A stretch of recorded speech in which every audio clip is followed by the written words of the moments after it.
Pond Boss, Baitfish types. 3, 2. Hey, Mr. Pond Boss, tell me what to do to make all my Lunker Lake dreams come true. Hello, Chico. How are you, my friend? It's a beautiful day again. Yeah, it is, man. I'm loving the time we're spending together, hanging out, doing these podcasts, and I know that folks are going to enjoy them and they're going to learn stuff from them, and it's just really fun to do that. Yeah, we have a lot of fun doing this. Yeah, it is. As people can imagine. It helps keep us young, man. Keeps our little brains percolating. Well, you live a cool life, and sometimes I get to witness. When folks out there, when people ask me, "Hey, Bob, how you doing?" My response is, "I'm still leading a pretty cool life. How about you?" And I truly mean that, because it's pretty fun. And a lot of that started, I was at Ray Scott's place one time, the guy that started Bassmasters Classics and BASS years and years and years ago. And right behind his desk on the wall was a sign that says, "If it ain't fun, we don't do it." And I asked him, I said, "Tell me about that sign." He says, "I believe that." He says, "At this stage in my life, if it's not fun, I'm not going to go do it." And I kind of accept that creed, and I'm very fortunate to be able to go and do some fun stuff with folks. And doing these podcasts, to be able to share knowledge and experience, that's fun. And I hope people can gain some knowledge and get some understanding of some of these aspects of pond management and fisheries management. And if it helps them grow some big fish or have, one of my biggest thrills is watching a kid catch their very first fish. And I think folks that are watching this podcast, they get charged up by that as well. People that are listening to what we have to say, going down the road, I think that's part of the mission. So I think it's fun today. Greetings, Bob Lusk here, editor of Pond Boss Magazine and longtime fisheries biologist. Welcome to the Pond Boss podcast series. Got some great topics lined up for you. Glad you're coming along. We are brought to you by Purina Mills, makers of Aquamax fish foods, Texas Hunter Products, makers of fantastic fish feeders and other hunting products, Easy Docks, and HuntBirdDog.com. We're glad you're here. Let's go have some fun together and get our learning curve up. Today I want to talk about the different types of bait fish. I think there's some misunderstandings about bait fish out there. So I wanted to kind of dig into that. Now, we're only going to be able to scratch the surface. So if folks want more information and deeper information, you're getting ready to spend some dollars on stocking a lake or changing a lake or building a lake, you need to go to pondboss.teachable.com.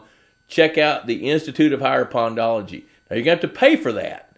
We got a lot of free stuff at pondboss.com. Ask the Boss, discussion forum, free articles, lots of videos, our YouTube channel, these podcasts. But we do have one piece where we get into a lot more detail to help save you the dumb tax. Well, I had to pay to put that up, so I'm charging for it. I used to kind of feel guilty about making a little profit, but I got over that. It's worth every penny. Yeah. It really is. Everybody I've talked, there isn't anybody that has attended that didn't say, "Oh my." Yeah, and we have really helped. Thanks. And we have Institute of Higher Pondology, sometimes live and in person at a venue, like on a ranch or at a property that's got lakes and ponds, and I'm putting more of those together as we speak. But the one we're talking about at this moment is online, and it's videos of the things that we've done. So let's talk about different types of bait fish. I think people oftentimes, especially with sunfish, get confused because they think all sunfish are the same. In Texas, when somebody calls and says, "Hey, I want to stock some perch into my pond," I automatically know they're talking about some species of sunfish, and it's probably going to be bluegills. If somebody from South Dakota calls and says, "I'd like to find some perch," they're talking about perch, yellow perch. So a bass is a sunfish. A bass is a sunfish. Okay. That's right. So is a crappie. And all these different, here's your main take-home point for today. Different fish play different roles based on your goals, your pond's needs, its habitat availability, where you are, and what the mission is to grow whatever you want to grow, whether it's big bass or big catfish or if you want to grow some giant bluegills or whatever. So I wanted to take a few minutes and go through each species of bait fish. Bluegill are the backbone of the food chain for every largemouth bass lake. Now, in the northern tier states, people frown on bluegills and bass because bluegills spawn late, they grow quick, they often outgrow the mouth size of the dominant size bass in those ponds, and they stunt. But in the south, they may spawn 4 or 5 times a year, so they're providing a constant ebb and flow of bait fish to make the bass grow. So they're the backbone of the food chain for largemouth bass ponds. When you hear about a bass pond and you're talking to a fisheries pro or somebody that knows a little bit about it, they call it a bass bluegill pond because the bass depend on bluegill. It takes 8 pounds of bait fish for a bass to gain 1 pound. So part of your mission is to know the different kinds of bait fish and how to use them in that pond environment. Bluegills are the backbone. Fathead minnows. I was giving a speech one time. Fathead minnows, I'll come back to that. Fathead minnows really only have 2 jobs in pond management.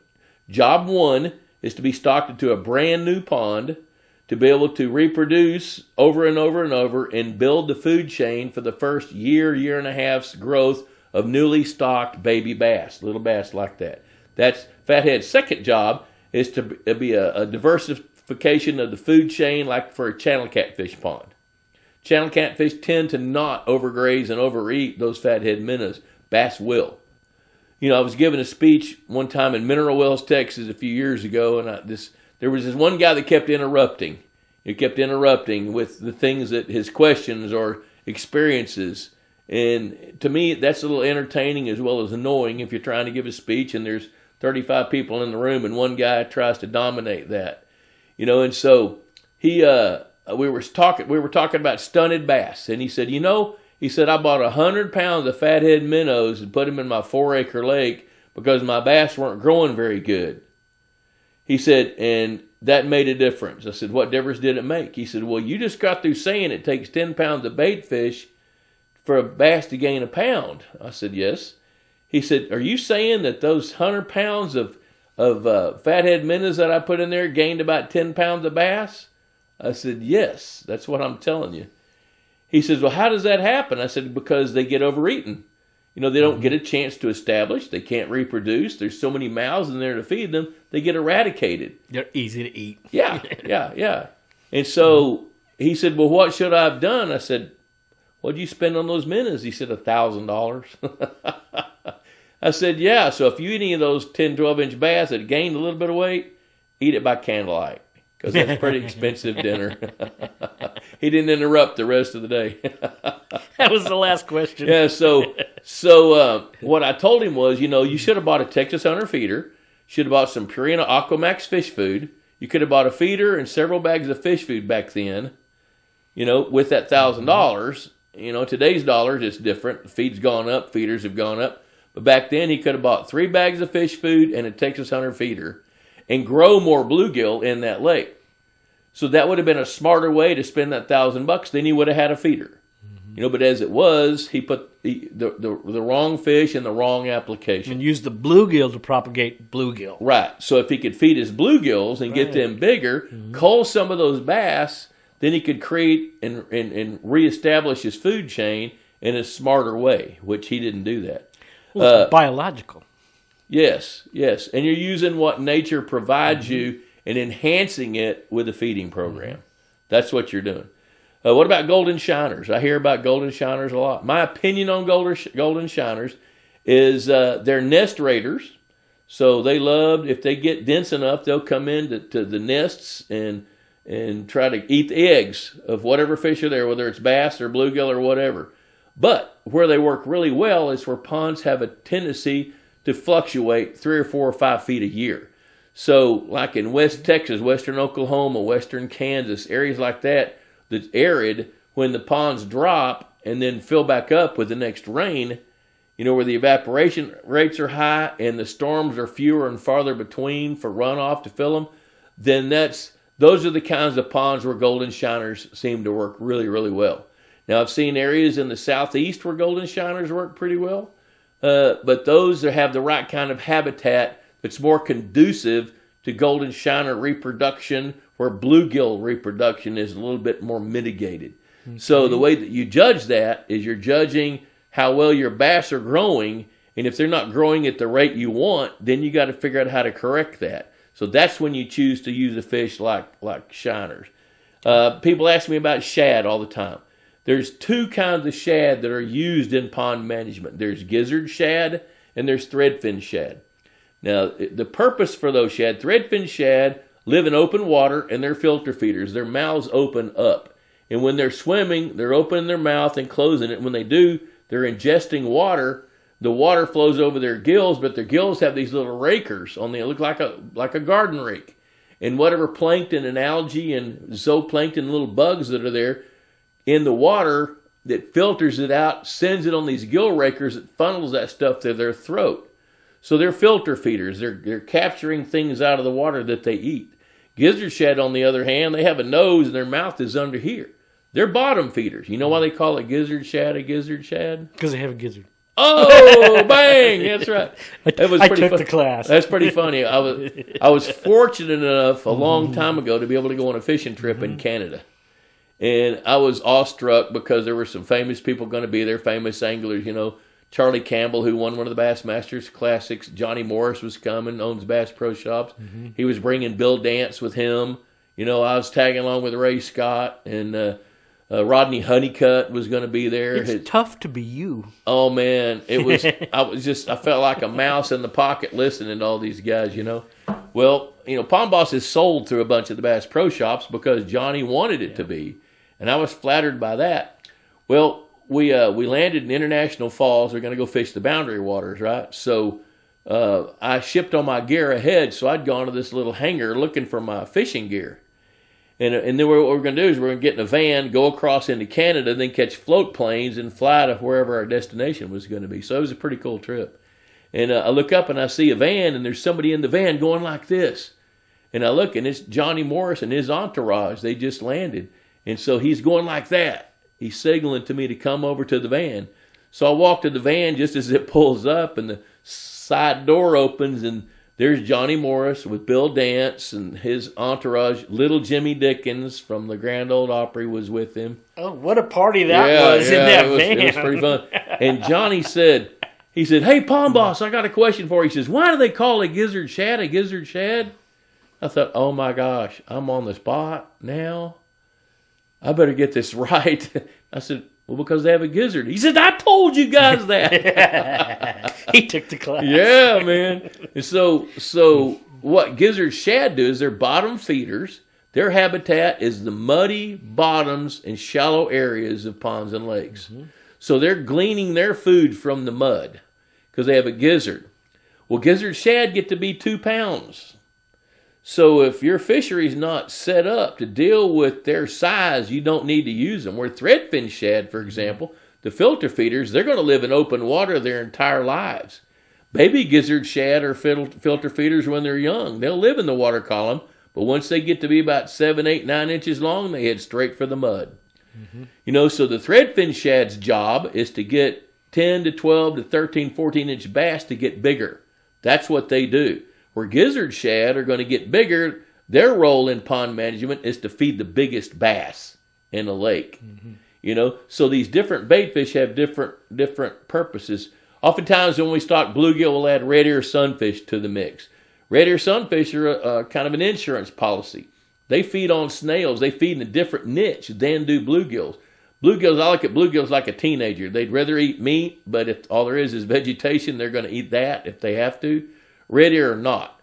They eat crustaceans. They eat snails, little mussels. They eat big fat bugs, things shell like crackers. that. Yeah. Shell crackers, because they got these 2 pads in the back of their throat that can crush those things for them to be able to eat.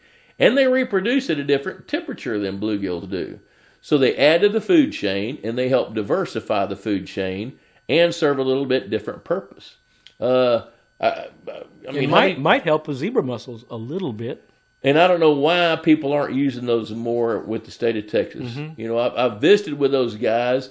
I think they need to grow more Redear sunfish and stock them where zebra mussels have infested. And I think you start seeing like what you're seeing in Arizona. You know, there's some 5-pound plus Redear being caught in that river lake system out in western Arizona eating quagga mussels. Mm-hmm. You know, I don't know why that couldn't happen where zebra mussels exist. Sure. Mm-hmm. What about other, how many times have you caught a bass and there's a crawfish antenna sticking out of its gullet. A whole bunch. A lot. Yeah. You know, crawfish are bass magnets, but crawfish are seasonal. You know, you can stock crawfish 2 or 3 times, and if they don't take and establish, they're probably not going to. But if you want to buy some to feed your bass, you can do that. Use local species of crawfish. Don't ship Louisiana crawfish to Missouri.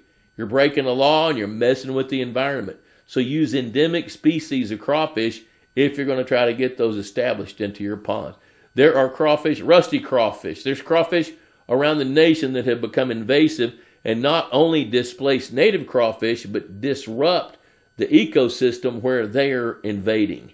So be careful with that. What about other sunfish, native species? Green sunfish, for example. Green sunfish spawn once, they have a bigger mouth. Look at the size of the mouth on these different sunfish, and you're going to see warmouth, goggle eye. Those are more river-type fish, and you might catch one from time to time where the watersheds intermingle. I don't see anything wrong with having them, but they don't really serve a purpose. So I wouldn't purposely stock them. Besides, they're not available from fish hatcheries. So if you see one, enjoy it. Don't worry about it. Green sunfish, they have a bigger mouth. They can outcompete bluegill early on, but they only spawn once a year. So bluegill can spawn 3 or 4 times a year, and within a couple of years, they've outcompeted those green sunfish, especially where bass are present, because the bass are eating them as fast as they can be reproduced. Now, in the bluegill line, you get hybridization. How much does that reach when you start mixing? That's pretty common, actually. It's not unusual for blue-greens, for bluegills to reproduce with green sunfish, and it's not unusual for bluegills to reproduce with red ears and green sunfish to reproduce with red ears, because there is some overlap there. You know, so when one fish is spawning, even though the females only have their eggs at certain times, the males can be ready to go at any time. And does the original bloodline just go away when that happens? No, what happens is it begins to revert. So the hybrids are more of an anomaly, and the hybrids can't reproduce. Now, the cross between the green sunfish and bluegill, that hybrid offspring can reproduce, but 95% of those are males, so they tend to not reproduce. Okay. They can't reproduce with each other. But some will be females. Yes, but their eggs aren't viable. Okay. Of those hybrids. So what happens typically, it's hybridization in a natural environment is an anomaly rather than to become the dominant occurrence. So not much to worry about. So it's not much to worry about. It's kind of fun to catch one that you don't know what it is. You look at it and go, yep. Well, yeah. it's warmeth, I don't know. Yeah, what? And and I see pictures on Facebook about stuff like that all the time. It's pretty common. Well, you throw those up in the classes too. Yes, we talk about show all that. People. Yeah, I've got a little PowerPoint on fish identification, Yeah. and then we have a little quiz at the end to see if folks can tell. You know, That's a great class, by the way. Yeah, you like that? That was a good one. The Institute of Higher Pondology. So here's your take-home points from this podcast. There's a lot of different types of bait fish.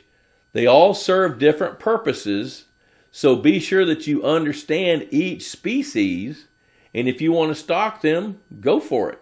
Be sure they have the right kind of habitat and that you're willing to supply the food chain to support those species of fish. And be sure they serve a purpose. And if you can do that, man, stock some different kinds of bait fish, add to the diversity, but understand the way it works and understand the way those fish operate and what their life cycles and lifestyles are like. And if you can do that, then you can be pretty successful with these different types of bait fish. So, hey, check us out at pondboss.com. Check out the Ask the Boss discussion forum. Lots of free articles. Pond Boss Magazine, $35 a year. I tell people on my live Facebook feeds, cheaper than a Friday night date, and it lasts a year. So, hey, thanks for hanging out with us and enjoying this podcast, and look forward to seeing you on the next one. Wow, that was pretty fun, huh? I'm so glad that you joined us. Say, if you're looking for more information, I want you to head over to pondboss.com. We've got all kinds of cool information and been there forever. It's got some of the best articles, topics, got Ask the Boss discussion forum. And be sure to check out the Institute of Higher Pondology online as well. And subscribe to Pond Boss Magazine. That's what fuels the economy of what we're doing to help us put these shows on. So until next time, we'll see you then. Hey, Mr. Pond Boss, tell me what to do to make all my Lunker Lake dreams come true.